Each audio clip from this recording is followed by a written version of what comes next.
हरिपाठामध्ये सांगितलेले आहे माऊलीने की जड आणि जीव उद्धारण्याची ताकद कशामध्ये असेल तर ती नामामध्ये ताकद आहे। म्हणून काय केलं पाहिजे, भगवंताचं नाम कधी घेतलं पाहिजे, सदा नाम घेतलं पाहिजे। म्हणून तुकोबराया म्हटले सदा नाम घोष करू हरी कथा तेने सदा चित्ता समाधान।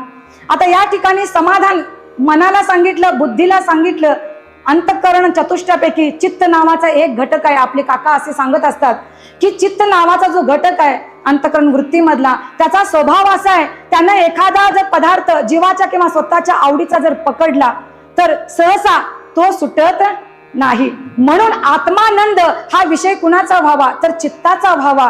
याकरता काय केलं पाहिजे तर चित्त हे सतत नामामध्ये मग्न केलं पाहिजे। मग याच्यामुळे काय होईल, चित्ताचं द्रवीभवन होऊन चित्त नामाकार होईल आणि चित्त एकदा नामाकार झालं की चित्त हळूहळू त्याची व्यग्रता कमी होईल आणि व्यग्रता कमी झाली की